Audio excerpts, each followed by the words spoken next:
중대재해처벌법이 시행된 지 곧 1년이 됩니다. 지난 1년간 644명의 노동자가 일터에서 목숨을 잃었는데요. 전보다는 조금 줄었지만 법이 효과를 거두었다고 보기는 어렵습니다. 이 법 적용 대상인 50인 이상 규모의 기업들만 추려봤더니 사망자 수가 1년 새 오히려 더 늘어났습니다.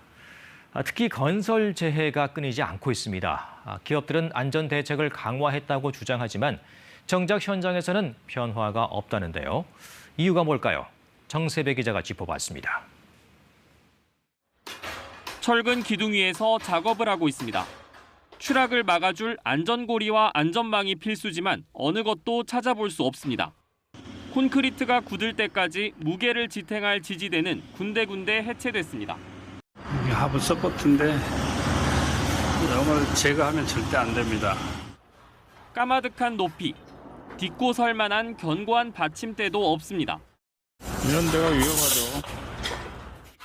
중대재해처벌법 시행 이후에도 일터 환경은 거의 그대로입니다. 지난해 건설 현장에서 숨진 노동자는 모두 341명. 1년 전에 비해 그다지 줄지 않았습니다.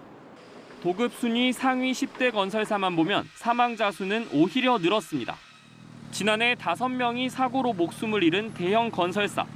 안전 조직 확대, 첨단 안전장치 도입 등을 약속했지만 문서에 그쳤을 뿐 재해를 줄이지 못했습니다. 전문가들은 원청에서 여러 단계로 이어지는 하도급 구조를 원인으로 꼽습니다. 공사비가 부족한 경우에 이제 이윤을 남기기 위해서 불안전한 행위를 할 가능성이 좀 커지죠. 관리를 해야 되는데 그게 안 먹히는 게. 당장의 공사비 절감을 위해 안전은 후순위로 밀려날 때가 많다는 겁니다. 아직까지도 안전하지 않아야지 돈을 더 많이 버는 게 현실이에요. 안전에 대해서 뭔가 조치를 하는 게 다 시간이잖아요. 또 회사 입장에서는 시간이 돈이니까. 정부는 기업들이 안전 관리보다는 경영자 처벌을 피하려는 노력에 집중했다면서 안전에 관한 투자를 확대하도록 제도를 개선하겠다고 밝혔습니다. KBS 뉴스 정세배입니다.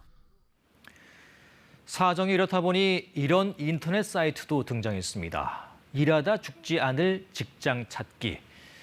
지난달 한 시민단체가 만들었는데요. 기업 이름을 검색하면 최근 5년간 산재 사고가 몇 번 어떻게 났고 기업은 어떤 처분을 받았는지 자세히 살펴볼 수 있습니다. 중대재해가 가장 많았던 위험 기업 10곳도 확인할 수가 있는데요.